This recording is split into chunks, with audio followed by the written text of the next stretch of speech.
Estados Unidos confirma que financió la compra del software Pegasus para su uso en Colombia y que lo suspendieron por supuesto uso indebido. Gobierno mexicano usó Pegasus para espiar al menos a 456 personas en 2019. El Salvador confirman uso de Pegasus para vigilada prensa. República Dominicana, software espía Pegasus, descubierto en teléfono de destacada periodista. El caso Pegasus en Polonia, secretos de Estado contra la democracia.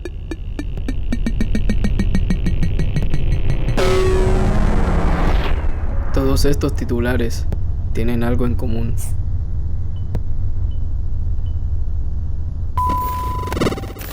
Hasta este punto ya hemos confirmado que nuestros teléfonos siguen activamente lo que hacemos en ellos, lo que decimos en voz alta y donde nos encontramos ubicados en tiempo real. Todo esto para sugerirnos publicidad más personalizada y hacernos gastar más. Entonces podríamos decir que simplemente nos quieren sacar más dinero y promover el consumismo masivo, algo entendible hasta cierto punto por los tiempos que vivimos. Quise empezar hablando de Pegasus porque además de ser el spyware más peligroso del mundo, también nos demuestra algo, que los teléfonos, además de ser una extensión de nosotros, también son nuestra vida inmortalizada, nuestra vida accesible de un segundo a otro, pero no solo para nosotros. Este malware se infiltra en cualquier dispositivo, sea iPhone o Samsung, para extraer datos personales, rastrear la ubicación en tiempo real, activar el micrófono y la cámara sin que el usuario se dé cuenta, y lo peor es que muchas veces el usuario ni siquiera tiene que hacer clic en un enlace ni nada por el estilo para ser infectado. Según su creador, NSO Group, una empresa israelí, solamente le venden este software a gobiernos o agencias de seguridad autorizadas por el gobierno bajo el argumento de combatir el crimen y el terrorismo. El problema llega cuando los informes indican que varios de sus exclusivos clientes han estado haciendo uso indebido de este software para infiltrarse en teléfonos de periodistas, activistas, funcionarios políticos e incluso de civiles comunes para recopilar una amplia gama de datos personales. Y por datos personales no hablamos de tus gustos para mostrarte publicidad personalizada, sino de muchas más cosas que tienes en tu teléfono. Mensajes, chats, SMS, correos, llamadas, registros de llamadas, conversaciones, contactos, nombres, números, historial, navegación, descarga, dónde estás y dónde has estado, fotos y videos, cámara y micrófono, archivos y documentos, PDFs, notas, credenciales, contraseñas, tus cuentas bancarias, absolutamente todo. Pero no hace falta que te metan un Pegasus para obtener toda tu información. Basta con que dejes tu celular desbloqueado en algún sitio para obtener acceso a una parte de ella. Y si basta con un solo clic para que alguien tenga acceso a toda tu vida, ¿qué tan tuya es tu vida? La tecnología fue evolucionando y lo normalizamos, ya no nos dimos cuenta de cuándo pasó todo esto. En mi caso me da pena y gusto no haber vivido toda esta época. Si querías escribir una carta con letra perfecta tenías una máquina de escribir, no un Word donde guardas el documento y alguien que tenga acceso a tu OneDrive o a tu PC puede leerlo. Si tenías un diario, escribías en un cuaderno y quedaba escondido donde solo tú pudieras leerlo, no en las notas del celu. Si querías tomar una foto, tenías una cámara con memoria, y podías imprimirlas instantáneamente o llevarlas a imprimir, no tenerlas en tu celular con un correo que en cualquier momento puede ser hackeado o en el peor de los casos que te roben el celular. Si querías escuchar música, podías comprar un CD o ir a un café internet, descargarla, pasártela a un MP3, y escucharla cuando y donde quisieras, no pagar una suscripción para poder escucharla sin internet y además sin anuncios. Si querías ir a un lugar y que nadie supiera, podías ir tranquilo, no con la preocupación de salir de fondo en una foto o que te puedan rastrear fácilmente. Si querías inscribirte en una universidad, ibas y rellenabas tus datos en papel, no ponías tus datos más personales en un formulario web. Si querías comprar algo, ibas personalmente y lo pagabas con tu tarjeta o efectivo, no en una plataforma online donde puede ser que te clonen la tarjeta. Solo con estos ejemplos, si alguien tuviera acceso a tu dispositivo, ya tendría lo suficiente para extorsionarte, a no ser que no tengas datos personales o sensibles en tus dispositivos, cosa que a día de hoy es prácticamente imposible. Como ya dijimos, no siempre fue así, y el mayor punto de digitalización fue la pandemia. Fue entonces que casi todos los negocios de mano de obra se detuvieron, en cambio los negocios online se consolidaron como una parte esencial en la vida humana, haciendo que a día de hoy el humano cada vez viva más en el mundo virtual y no en el mundo real, haciendo que todo lo que tiene para decir y para pensar también termine almacenado ahí. No sé ustedes, pero yo creo que hasta 2019 tú podías tener solo una red social y nadie te iba a mirar raro. Nadie iba a creer que te creías único y diferente porque las tenías solo por gusto y no por la obligación de estar al día con todo lo que el mundo te muestra. Algo común en la época digital de pre y post pandemia es que solo los que están ultra dedicados a la ciberdelincuencia buscan obtener tu información privada. Pero ninguno tiene acceso al spyware más peligroso del mundo, e incluso si lo tuvieran, su único objetivo solo sería sacarte dinero a la mala. En la práctica, la única forma de que tus dispositivos sean infectados con Pegasus es que un gobierno o fuerzas gubernamentales lo hagan voluntariamente. Pero ¿por qué quisiera un poder estatal saber tanto sobre alguien? Hagamos una pequeña comparación.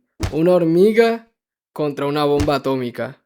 Así es un civil promedio contra un gobierno completo. Si vemos los casos que mostré al inicio junto a otros que no he mostrado, vemos un patrón en común. Oposición. Estos gobiernos contratan el spyware más peligroso del mundo para espiar periodistas y políticos de oposición, pero no se supone que la empresa solo se los vende para combatir el crimen y el terrorismo. La primera parte de esta serie de videos estaba más enfocada a la publicidad y a cómo el algoritmo usa todo lo que sabe de nosotros para vendernos todo lo que pueda y vaciar nuestra billetera. Solo que no nos obliga a hacerlo, nos incita a hacerlo. Y creo que en esa primera parte cometí el error de no decir que esto solamente era la punta del iceberg. Respondamos la pregunta, ¿por qué quisiera un gobierno saber tanto de una persona? Existen múltiples obras que retratan cómo un poder supremo controla todo, ya sea descaradamente o más disimuladamente. Una de las obras más populares sin lugar a dudas es 1984. Para no hacer mucho spoiler, en esta obra solamente hay un partido político, el cual controla los medios de comunicación, espía a todo el mundo con cámaras y micrófonos y todo el mundo lo sabe. Incluso tienen el eslogan Big Brother is watching you o El Gran Hermano te observa. Llegan incluso a premiar a los ciudadanos que vendan a sus familiares, amigos o profesores si los escuchan hablando mal del gobierno. Todo esto crea una atmósfera de individualidad, donde las personas no quieren relacionarse con otras ni crear lazos muy estrechos para no ser traicionados. Hello, Selena. I didn't hear you coming. You weren't meant to. We are trained as spies to follow people silently. Why were you following me? We are told to follow anyone who behaves suspiciously. Las personas tampoco se permiten expresar pensamientos u opiniones que quizás no sean de rebelión o estar en contra del gobierno, pero se autolimitan porque les da miedo que el gobierno piense que sí. En esta obra, la vigilancia masiva pasa a ser más que un método de control a la forma en la que el partido puede seguir manteniendo su poder, ya que al mantener a los ciudadanos bajo una vigilancia extrema, el partido reprime toda oposición antes de que ésta gane terreno. De esta manera, la amenaza de ser vigilados y castigados destruye todo acto de rebelión, incluso si este fuera solo un pensamiento. Claramente, a día de hoy estamos un poquito lejos de este mundo de extrema vigilancia. Podemos pensar a favor o en contra del gobierno de turno. O sea, sí, hay cámaras y micrófonos por todas partes, pero no creo que ninguna agencia de inteligencia gubernamental haya hecho. Edward Snowden es un ex espía de la NSA o Agencia Nacional de Seguridad de los Estados Unidos. En 2013, cuando con suerte existían Facebook y Twitter, esta agencia ya interceptaba cuentas, correos, cámaras, micrófonos y mucho más. También presionaba a empresas como Microsoft, Google, Apple para que le dé la información privada de sus usuarios. Esta agencia, además de violar la privacidad y excusarse con que era por motivos de seguridad nacional, permitía que sus espías se metieran a las cuentas, cámaras, correos de sus ex, de sus parejas o de la persona que quisieran. Así que no solamente intervenían en los dispositivos de terroristas y criminales, sino también en los de civiles comunes. Después de que Snowden revelara toda esta información, adivinen qué cambió en el gobierno y en las leyes. Nada. Lo poco que cambia es que ahora es un juez el que tiene que autorizar que estas agencias le pidan datos a las empresas. Lo único es que este juez lo asigna a otra agencia que también pertenece al gobierno. Y esta agencia contiene un artículo que le permite a las autoridades, incluidas la NSA y el FBI, monitorear y recopilar comunicaciones. Por cierto, la NSA, antes del momento en el que Snowden revele la información, ya espiaba a la en aquel entonces presidente de Alemania y presidente de México.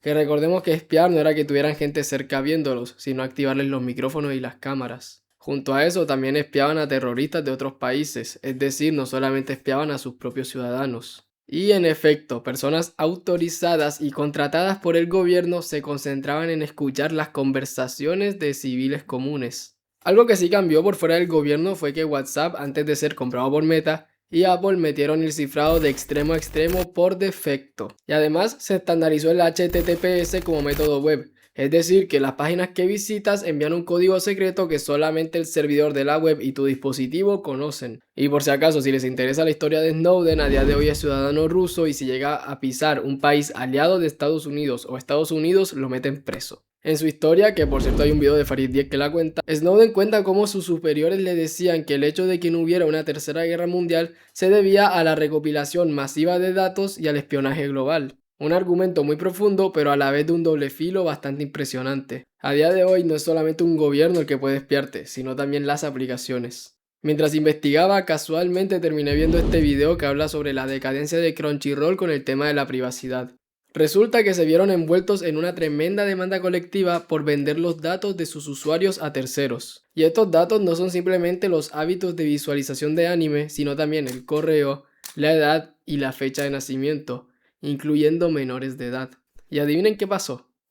Nada. Pagaron 16 millones de dólares, que vendrían siendo como unos 30 dólares por persona más o menos, y se cerró el caso. Aunque claro, yo no sé ustedes, pero para mí vender mi correo, mi edad y mi fecha de nacimiento vale mucho más que unos 30 dólares. La plataforma no cerró, ha seguido funcionando y más encima en el último tiempo recibieron un hackeo masivo. Y repito, han seguido funcionando y cobrando. Ni siquiera se han detenido a buscar la manera de encomendar sus errores y sus malas decisiones.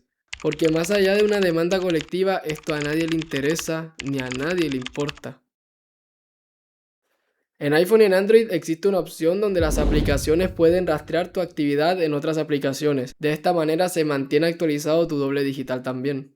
Ahora que sabemos que los gobiernos y las aplicaciones saben lo que hacemos, que tienen nuestra actividad rastreada, también hay un tema muy importante. No es solo el hecho de que nos vigilen por motivos de seguridad, sino que también ellos deciden lo que nosotros vemos y por consecuencia lo que terminamos creyendo. Mark Zuckerberg afirmó haber recibido presiones de la Casa Blanca durante la pandemia. De esta manera, Facebook eliminaba toda publicación de humor o sátira sobre el COVID, o también críticas o dudas sobre el origen de las vacunas. Así que en efecto, gobiernos en práctica han manipulado medios tanto digitales como tradicionales para que consumamos lo que ellos quieren, y que creamos lo que ellos quieren. Algo muy similar a 1984.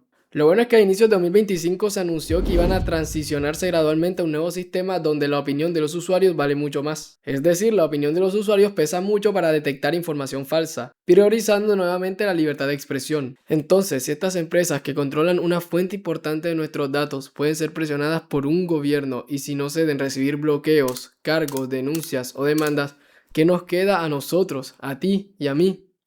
Además de aceptarlo. ¿Alguna vez has leído los términos y condiciones de las aplicaciones que usas? Lo más seguro es que no. Tal vez hayas accedido a que una empresa gestione, utilice o venda tus datos. E incluso si los leyeras, estás técnicamente obligado a tener que aceptarlos, porque si no, no puedes utilizar el servicio. Podemos decir que los aceptamos porque no tenemos más opciones en el mercado, aunque lo cierto es que esto es mentira. Hay redes sociales, aplicaciones y plataformas desarrolladas por independientes. De hecho, Crunchyroll empezó siendo desarrollada por independientes, por fans y para fans. El problema es que cuando compras un celular nuevo, estas plataformas no vienen instaladas y además nadie las usa.